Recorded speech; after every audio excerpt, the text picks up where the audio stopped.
Hey guys, Scott here with a small what is style today and a beer dissection. The small little what is style that I'm going to talk about is called Munich Dunkel. All right, and the beer dissection I have is the famous from Hofbrau Haus, Hofbrau Dunkel they call it technically, but it's really the style is Munich Dunkel. And the first thing I want to talk about is the terminology. Now, just recently, depending on when you're watching this, depending on when I post everything, I'll try to tag it if it's already gets uploaded to YouTube by the time I edit this video, is I did a what is style and beer dissection of the what is style was Munich Helles, and the beer dissection was the famous Spaten original premium lager, which is one of the epitome styles for Munich Helles, as well as Weihenstephaner's original. But the term Helles meant light in that video I discussed. Dunkel means dark, all right? And so that's just a quick German explanation. And now Munich, obviously, both Spaten and Hofbrau Haus are breweries in Munich. Oktoberfest only finished up 2-3 weeks ago.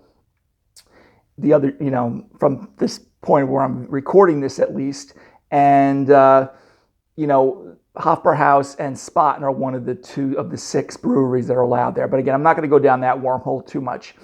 But Munich Helles and Munich Dunkel style was started by Spaten Brewery. That's kind of where I was going with that. Now, in that video, Munich Helles I talked about was 1894, 1896, late 1890s, okay, that style was developed. In that video, I discuss about how they were trying to compete with all the other light lagers like Pilsners from the north in Germany, Czech Premium Pale Lager from Prague, which was Pilsner Urquell, compete with those. But even before that, I think roughly, I want to say the 1830s, they produced the Munich Dunkel. Now, remember, beers were generally darker in the, 15, 16, 1700s. And, I'm not going to go too far down that line also because in my video, especially I think my Guinness video that I did I talked about porter, they used a lot of dark malts and they didn't have kilning and everything like that. So a lot of beers were dark and sometimes a little smoky. They weren't all rock beers, but they were kind of smoky and dark and everything like that. Then they developed the roasting drum and hydrometer, and beers started taking off, and different styles of beer and using dark malts instead of just using dark, a brown malt. They could use Pilsner malt or two-row malts, and then use more highly kilned malt to make the beer darker. So that's in the Munich Helles, the light version, okay, because Munich Helles pours like looks like a German Pilsner or even like a Budweiser in a sense. I don't even want to say it tastes anything like Budweiser, but yeah, it gives you that gold straw color. Now, with Munich Dunkel in the 1830s, roughly, they developed Munich malt. Now, Munich malt, which is commonly used, it is along with Vienna malt sometimes. I think in this beer they're using both. Can be mashed and be used as a primary grain to produce the sugary syrup, unlike some other malts. So, in this beer, since both of these are lagers, they're using lager yeast. They are bottom fermented. They are usually fermented at colder temperatures. They will use Munich and Vienna malt to give the color to this beer. The other thing I was mentioning when I was starting to talk about the Oktoberfest is that the Oktoberfest beers, believe it or not, way back in the day were actually dark beers. And Munich Dunkel was actually believed to be closer to what they would drink in Oktoberfest at 1810 during the wedding of Princess Teresa and Prince Ludwig, eventually King Ludwig. They were drinking darker beers, okay? So the Munich Dunkel is closer to that style. And then, of course, in my Oktoberfest videos, I talk about they go from a beer like a Munich Dunkel to a Märzen style, which is kind of that amber. And then, of course, today they drink more commonly the Fest beer. But anyway, with this Munich Dunkel, or this one's called Hofbrau Dunkel, they are going to be using some Vienna malt Munich malt that are going to be darker. It's going to give you a like kind of a dark toast kind of flavor, maybe a little nutty, slightly herbal, floral, spicy from the hops being used, some German noble hops. But again, the premise is going to be more of a maltier beer. You may even get like kind of like a little bit of toffee, nutty, slightly caramel, but it's not going to be sweet like a Doppelbock would be. All right, this is going to be still pretty dry for the most part. You're not going to be cloyingly sweet. The bitterness should be kind of low on this. So if you were kind of, depending on, and actually Munich Helles, it's 16 to 22 IBUs for the style. This one, Munich Dunkel, is about 18 to 28, so it can give you a reference. So maybe a little bit more bitter, but there's probably a little bit more malt and that they need to kind of support with that bitterness. So just to kind of give you a little idea, I'm going to analyze this one coming up here in a second, but it's a malt forward beer. It will have the, like I said, the little nuttiness, dark toast, brioche, maybe, almost like challah bread, type of bread, malt profile with the supporting hops. And like I said, the mouthfeel should be kind of medium body, medium full body, but again, not as much as say like a Doppelbock would be. And the alcoholic strength is usually about 4.5 to 5.5%. And this one's right on the money at 5.5%. Now, I was at Hofbrau Haus. Actually, I couldn't go in there. My kids were a little too young, so we didn't want to go to a beer garden. But Hofbrau Haus has their own kind of building beer, brewery there, almost like if you were at Oktoberfest. I think during Oktoberfest, it's open too, besides the quote-unquote tents, even though they're really buildings at Oktoberfest. So Hofbrau Haus, Munich Dunkel, take a look at the end. I'm going to try to tag the Munich Helles if you're interested. But without further ado, let's get right into this beer for the beer dissection. This is one of the classic beers for the style. So if you wanted to try something like a Munich Dunkel, I don't know, Dunkel. I've sometimes seen Dunkel spelled Dunkle. Someone German. I know I got a couple of you guys on my board, at least my Facebook. I don't know if you watch my videos, but chime in because I know I got some German-speaking Facebook friends, at least, maybe not necessarily on my YouTube. This one, really can't get a bottling thing, but most imports, you want to, if you could get them 4 months old, that's ideal because it is coming from overseas. So we can't get too picky with it, but I can't quite make out the date here. I think it's the 334th day of the year. So I don't know. Some of the European dates are a little different. I don't want to do it on camera right now, try to figure it out because I'm sure I will figure it out after this video is done. But I'm taking this as being pretty fresh, all right? So let's open this bad boy up. I got my regular TQ glass and take a look at this, all right? So for those of you, again, a little what is style, if you don't know what really Munich Dunkel is or Munich Helles. Now, Munich Helles, like I said, it's going to pour very golden straw color. This one I'm expecting to kind of be like a darker amber to almost like a copper color to even like a light brown. Okay, so I said light brown. It should actually be like dark brown. Sorry, like a medium dark brown. So let's take a look at this. So we get, first of all, the head, nice kind of 1 inch, pretty light brown, beige kind of foam, pretty tight bubbles, getting some nice frothing. I'm getting a little lacing here already. Very pretty looking. Then we do have that,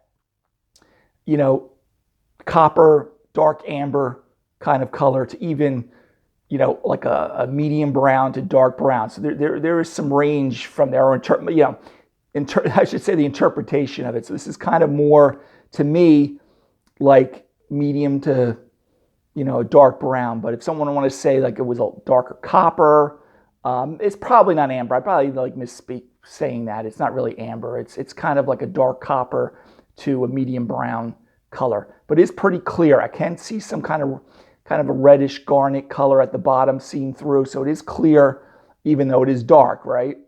That has nothing to do with the clarity of the beer. But it looks very nice, okay? And from what I remember, I've had this before. It's been a little bit, but let's take a sniff of the aroma. Oh, yeah. So immediately it's like you have baked bread, nice, deep, crusty, even like pumpernickel bread in the oven. You kind of smell it like, German pretzel, like just the, Maillard reaction. This one does have a little toffee, and it almost smells like I do some home brewing, so it does smell like even like the wort when I'm brewing during the day. It makes my house smell. Okay, but light toffee. You kind of get like light toasted nut. Even though, you shouldn't be expecting any type of deep roast with this beer. So even though it does look, I was fumbling a little bit on the color, I was kind of leading with amber, but it's really, dark copper to a medium brown. But you are going to be getting, those deep, you're not going to get the coffee notes to it, but you will maybe get a little bit of chocolate on the nose, but it should be very light. It shouldn't be very strong. You're not going to expect espresso or deep roasts with this, okay? It's probably going to smell a little bit more like a brown ale versus a, like a porter or a stout, okay? This smells really nice. There's that subtle, like herbal, floral kind of aroma from the German noble hops being used to bitter this, as well as the flavor and aroma, but it's not very strong. It is definitely malt forward, okay? So the bread aromas, like I said, baked bread, toasted biscuit top, that's kind of what you're getting here on the aroma. Again, light toast, maybe slightly toffee. I couldn't rule out, like I said, early the makings of caramel, but again, not cloyingly sweet, all right, as far as the perception on the aromatics, even though we're not going to get the sweetness until we start tasting it. But really nice, guys. I mean, this is the textbook Munich Dunkel, Hofbrau Haus, and there's some of the other German breweries make it too, and you'll see it made by some of your craft breweries, but a lot of them don't do a lot of lagers, okay? And again, this is a lager, so you're not going to get a lot of those, some estery and phenols that you get in, with ales, okay? But lagers clog up their brewing equipment, not clog it up like you had pumpkin beer, clog it up meaning that it takes a little while to make a good lager, to lager it a little bit in the bright tanks and stuff like that. So a lot of them don't make a lot of lagers compared to ales because you can't turn over the beer very quickly, so it's money, right? So very nice though. Baked bread, baked crust, toffee, nuts. All right, guys. Cheers, or Prost, I should say, on this one.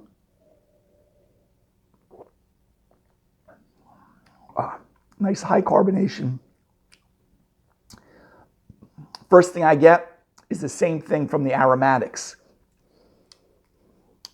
Deep baked bread, nice crust on there. I live here on Long Island. Challah bread is very common.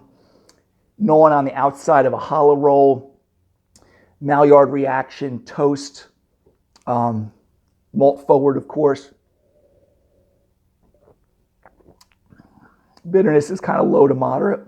No alcoholic warmth, which you wouldn't expect, not getting anything in here.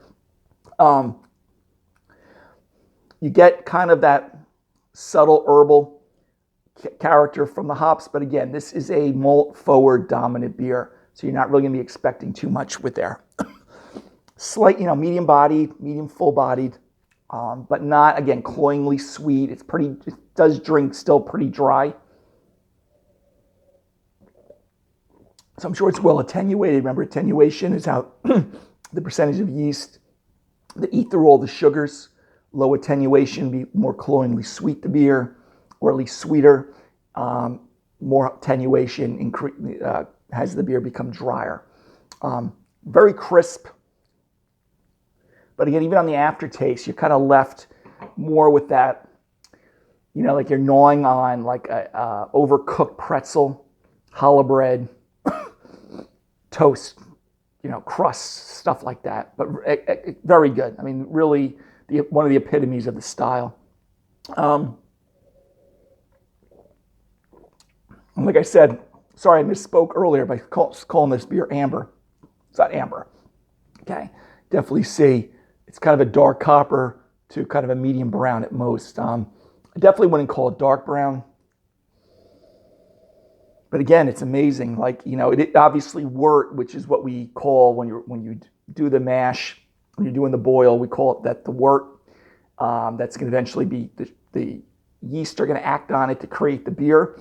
But when I smell this, when I brew in my house, it's like permeates through the entire house. For me, it's pleasant. My wife may have a problem with it, but when I smell this is exactly what it smells like. You know, it's not, you know, obviously this is attenuated. It's beer now, so it's not cloyingly sweet like a wort would be if you drank it before you throw your yeast in, which I usually try to taste it in all stages of the brewing process. But this kind of remembers that you get that a little slight caramelization, toffee, nutty, baked bread though. You know, baked bread, overcooked crust on a pretzel. That's kind of what you get. Listen, you know, grade-wise for this, you can't go for the style. You can't go any lower than A+. It's just, you know, like the Munich Helles, like whether you like the style or not, like Spaten's Munich Helles, like no matter how I try to sell to people who drink Budweiser or Miller primarily, to say, hey, try a Spaten Helles, which is a Munich Helles and the Spaten Original Lager. They look at the color of it and they just draw back to crappy beer back in the 70s and 80s, before the real boom of craft brewer. They just can't see through it. But that is the epitome of the style, the Spaten Munich Helles. This is the epitome of the style for Munich Helles, or I should say one of them, okay? I mean, Hofbrau Haus makes a good beer, but there are other ones that produce, you know, one of your Munichs, I'm sure most of the Munich 6, if I think about it, Weihenstephaner, probably makes a version of it. I can't remember the name if they just call it Munich Helles, but you'll see. So if you see Dunkel, I said Munich Helles, but Munich Dunkel. If you see Dunkel on your German section in the beer, it most likely means dark. So, you know, you got to also check to make sure that, is it Munich Dunkel like this crisp? Is it, you know, a Weiss beer like Dunkelweizen, dark wheat beer? You know, so that's a completely different style. But if you see Dunkel, you know it's going to be a darker style of beer. Text me, email me. I'll be more than happy if you have a question about the particular beer, if you're sitting in your beer store. So I give it definitely overall drinkability, enjoyability, A+. For style, I still got to keep it A+. You know, I've drank other ones in craft breweries that are good, but, you know, and those are probably sitting that A range, but this is just, you know, spectacular. It's a nice, you know, darker lager with a malty backbone, all the dark malt characteristics, but still crisp and clean, lager-like, okay, using lager yeast versus a lot of your deep ale. So again, even though it may look like a brown ale here, sometimes if they're a little darker, they look like porter, but they drink nothing like that. So anyway, guys, today's beer dissection was Hofbrau Haus Munich Dunkel. I preceded it with a little bit of a slight what is style video for Munich Dunkel in general. And I would highly recommend trying this style out, and especially this one in particular. All right, guys, till the next beer dissection video, have a great day. Take care. Bye-bye.